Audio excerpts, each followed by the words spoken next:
Normally I wear something that's a little more liturgical, a white shirt and a vest, black vest. But tonight, because it's so warm, and also because I've fallen in love with this shirt again, it's got lobsters and kelp and stuff. So it kind of fits into the kind of beach scene. And in fact, yesterday when I was at the Trader Joe's, the manager was so taken with the shirt, he seemed to suggest that maybe he'd hire me right on the spot to work at the cashiers. I declined, but if I should happen to move back into the area and be in need of a job, I think I would probably take him up on his offer.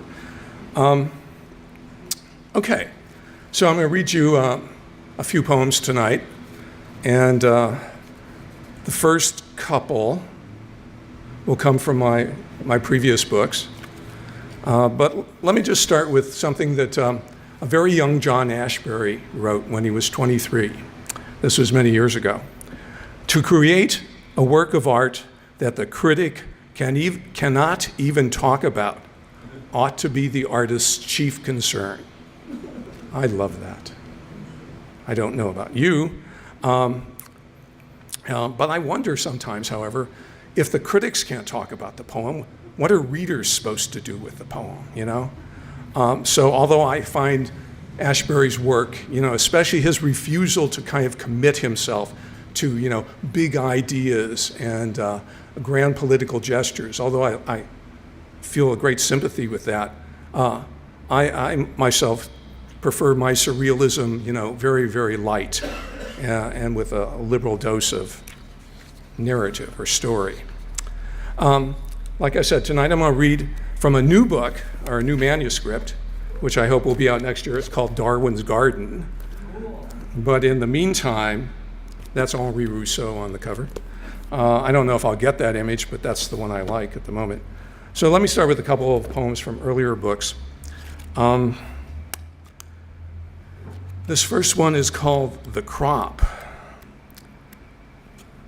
I think this was in some magazine somewhere. It's got an epigraph from Mary Ruefle. Everybody knows Mary Ruefle. The Ruefle, Mary Ruefle. The quote is, "God was a genius." Corn silk turns to smut as the ears ripen, gold threads blackening with a sweet fungus. I guess the plant can't stand too much beauty. The moon loses acres of light every second. The brush-cut grasses refuse to lie down, so full of summer they can't take a rest. A friend of Grandma Moses used to say that genius never leaves kindergarten. I'm not sure I agree, but then I'm not a genius, just a guy sitting in a plastic chair in the middle of his garden. I watch my son, the genius of this garden, rushing from a pile of sand to a pile of dirt. God was that kind of genius, building planets one day, people the next.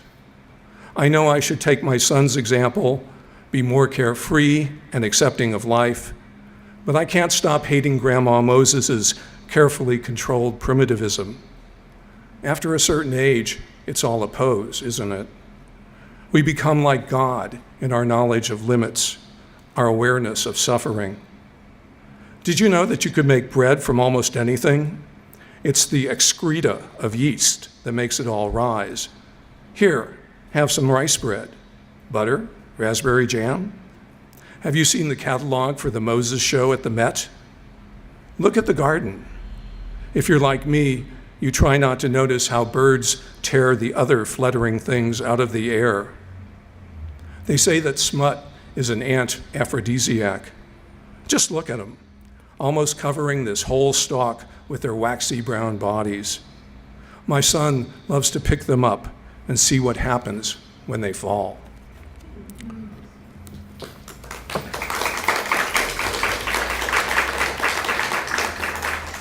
You can save your applause to the end. It'll be less disappointing to the poet that way. Eclipse is from my wonderful book, Wheelchair Samurai. and appeared, which the book appeared in 2011, but the poem appeared before that in The Sun. You'll notice that it has less metaphysics than the preceding poem and more politics.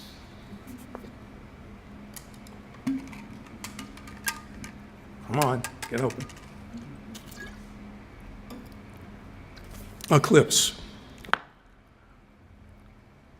After the fourth course and the fifth bottle of wine, my wife, my friends, and I stumble onto the porch, just in time to see the earth take its first bite of the moon's mottled blue cheese. Someone said the full moon always reminded him of a guy with bad acne, Tommy Lee Jones, perhaps. I said it reminded me of my boss, the pocked inventor of the tetrahedral spike, a clever little gadget you could drop from an unseen B-52 into rice paddies miles below, and which always landed up, point up, ready to pierce boot, sandal, or naked foot. He was proud to have served his country in such a demonstrably harmful way. I wondered if the moon was disappearing in Vietnam as well. Total eclipses are local events like divorce and heart attack. Maybe they were just having a chest cold over there. That's when I mentioned the murdered woman. She'd lived in the next apartment with her husband or boyfriend, whatever he was. They were both refugees. At night, my wife and I would lie in bed and listen to her body slam against our bedroom wall. Next day, she'd say they were discussing their future. I heard my wife telling about the murder, things the police wanted to know, who gave him the gun, how he tracked her down, why we didn't report the beatings, not why it's easier to see the big picture, millions of kilotons, millions of casualties, or why when you're that close to suffering, you often look away. The dance of planets continued until the eclipse was full. The darkened moon didn't look like cheese anymore or someone's cratered face, but like an innocent rock hurled from who knows what distance at some unsuspecting target. All right, I have a new book, as I said. I call it Darwin's Garden, and the idea is to explore the linkages and the contradictions between the biblical mythology of my childhood. I was raised Roman Catholic, with my developing interest in science and radical politics. Morality, what's right, what's wrong, that's what joins the two eras of my life. And but of course, what's right in the one context may not be right in the other. The first poem is called Adam's Bastard, and it's a rewrite of the Garden of Eden myth, our story. You may also notice a reference to Donald Johansson's book about Lucy, the mother of us all, the first Australopithecus. Adam's Bastard. After Adam made his break, who could blame him for tiring of perfection? He began to tire of his mate. If she wasn't sweating all that stooping and gathering, she was constantly apologizing. He had his own regrets and didn't need hers as well. It slowed his reflexes, made him thoughtful, timid, clumsy. Either hit the saber-tooth smack in the ribs or watch your javelin sail into an impenetrable thicket. One day he came across tracks he'd never seen before. Some 5-toed bipedal creature had been walking near the lakeshore in an inch of volcanic rain. Hefting his club, strong enough to crack the skull of any megatherium or glyptodon, he set out after his 2-footed prey. It didn't take long to run her down, a small, shambling, ape-like creature who, despite her hair and limited vocabulary, reminded him of someone. Not himself, of course, but maybe his talkative, long-suffering mate. He liked it that she didn't say much and that he didn't need to waste a lot of effort getting her attention. He liked her direct, friendly way. He imagined it had something to do with his superior height, his large muscles, She kept touching his pale skin as if she couldn't understand why he was so naked. So he let her live and subsequently sought her out, although after the day's hunt, he always returned to Eve. Once or twice he even shared his kill with the creature. He called her Lucy, or maybe that's what she called herself. In his old age, he could barely remember. And the baby? It had his face, but her skin, her sturdy, load-bearing gait. He named it after her. Lucifer, of course.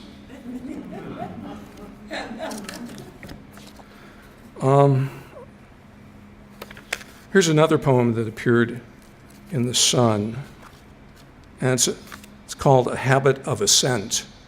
It's another version of the Eden story, but this time yours truly is playing the role of Eve and the snake. A Habit of Ascent. Childhood, the first eternity, as I wandered our vast acre, trying to escape the sun. How lonely it seemed with no children nearby, just my sister, an insistent mouth at mother's worried breast. Catalpa trees fanned their leaves like ants trying to save their powder from streaking. No clambering into their narrow laps. The pear oozed like a teenager, craggy with acne, its bark a magnet for columns of ants. I circled the firs and stroked the knees of elm and oak, giants in conversation as the wind riffled their hair. Only the apple tree was short and broad enough to harbor this restless climber. Its cool fires surrounded me as I climbed into flowered lace and huddled in the second crook, watching leaves, then apples sweeten on stems. Here where the trouble all began, in the garden of the heart. At night, I dreamed the whole miracle again, an explosion of green branching into darkness. And yet I wanted more, some escape from what I was, from what my parents wanted me to be. Come morning, I draped myself along a limb like a python, inhale the musky perfume, stroke the swollen fruit, as if this would always be my home.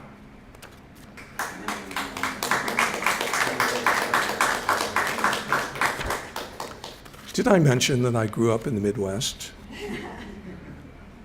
My dad was from the South, and we occasionally, during summer vacations, would go back south to the Memphis area, and so I'm going to read a poem that goes back to that time. It's called A Parable of the Mules, and it recounts a conversation between a certain sheltered but curious 12-year-old and his Italian-American uncle, and involves questions of biology and lineage, interestingly enough. Parable of the Mules. We were walking past the corral when all of a sudden my uncle says, "It ain't right." There was a stallion in the corral. My uncle called it the paddock, and the stallion was showing off. It was hot, hotter than I was used to. Cotton was ready, and the pond was green with scum. Most of the time I'd been there, a couple of weeks during summer vacation, he was just an old horse, but today he was a stallion. I could hear the mares on the other side of the barn, sounding nervous. "What ain't right?" I asked. "Miscegenation," he says, almost spelling it out. I was 11 or 12, and not very worldly, but I figured he wasn't talking, or just talking about a horse. "You know what I'm talking about," he says. So I nodded and hoped that whatever it was, he'd just drop it. But of course, I wouldn't be telling this story if he had. "Them niggers," he said, using a word that, because I was from up north, made me nervous. "It's really their fault. A white boy can start going with a colored gal, and pretty soon they're miscegenating." Now, I was pretty innocent, but I knew that that wasn't what people usually called it. "You're almost grown," he said. and pretty soon you'll want to be going out with girls. Not me, I thought, but didn't know how to say that. So you stay away from them colored gals, he said.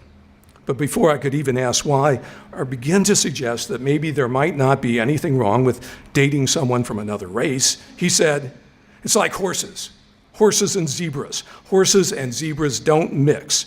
Horses is domestic animals and zebras is wild, and there's always something wrong with the offspring. I didn't know what to say, of course.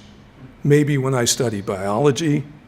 At any rate, I figured this was an important piece of my education, something I'd want to come back to and chew on from time to time.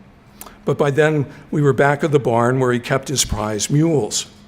They were big as horses, and black. And he warned me not to go near them.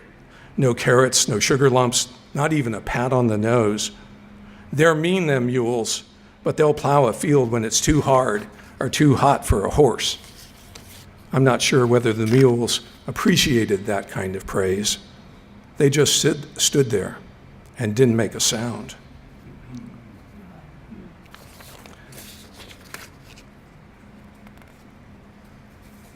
Most people don't know this, but in Dante's Commedia, Mississippi is the 10th circle of hell.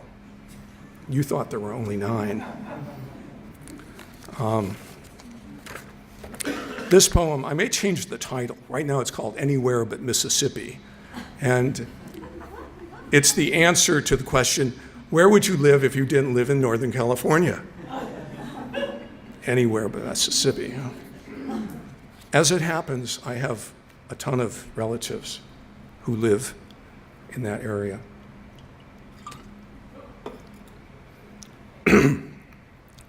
I never knew I had 90 cousins, sons and daughters of the sons and daughters of the original 5, my coevals. Hell, there were great and great-great grandkids, half of them working for FedEx, the only place to put all those mushrooms. And me there with a wife and 1 lousy bairn, fruitful but not multiplicative. Every day another party. One day hush puppies and crappie. Since his disability, cousin Sonny, Angelo on his birth certificate, drifted all year in a dinghy hauling sunfish out of a lake, stacking the catch in his giant freezer chest for the family fish fry.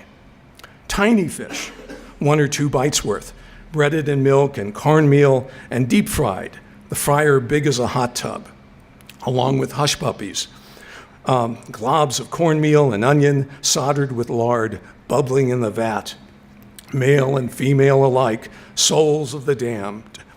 Who could hear their arteries harden above the din of all those cousins? Or else it was a wine tasting, someone's friend, the only distributor in town. This was when only the Dagos drank wine, nothing but whiskey and beer for the natives. We were getting pickled on Brother Timothy's favorite Pinots and Chardonnays. It wasn't bad, but once you were loose, there was nothing to talk about. Politics, the coloreds, either was football all day and in any weather, nothing but tailbacks and Hail Marys, these late-come volunteers flying the Confederate battle flag of football, or else the inn they had with the sheriff. How many of them had how many tickets from the zealous constabulary? They were driving while Italian. Fixed. How many neutered Dagos at that table? Or else it was a stunned and drunken viewing, a religious ritual, really. The Godfather saga. 10 hours, starting at 10 in the morning and ending as we adjourned for cream corn, cream spinach, biscuits, gravy, some bloody roast, pie then, and ice cream topped with more alcohol, some yellow stuff in a tall Phallic bottle, distilled urine samples from Sicilian and Calabrian refugees, or else we returned to the TV, Marlon Brando, our Christ, our sacrificial mumbler, filling the giant screen with his overheated cheeks, the baby creeping along the hearth ledge, teetering over a marble abyss. I'd like to close with a few poems about family and love that I hope are a little more tender in their approach.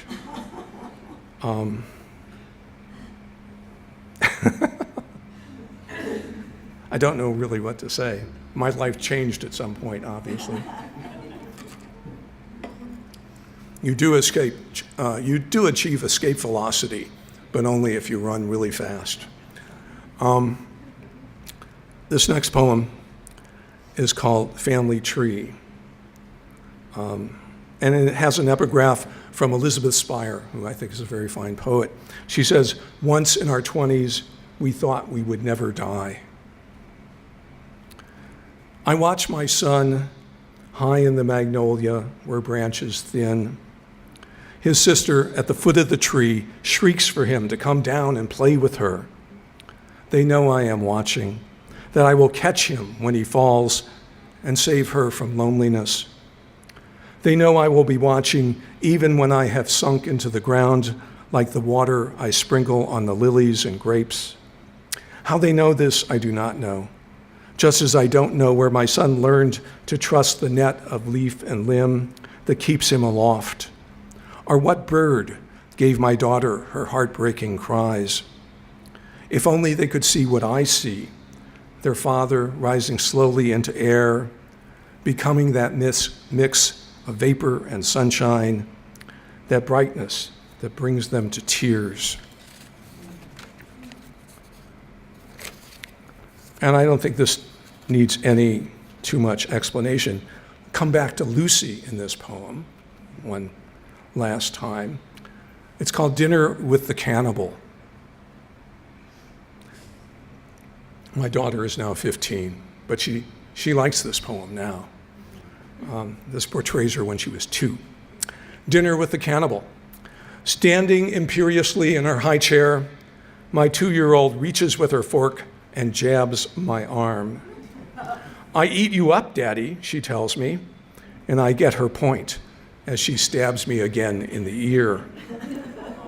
"I eat Daddy head," she declares gleefully, popping the tines between ruddy baby lips.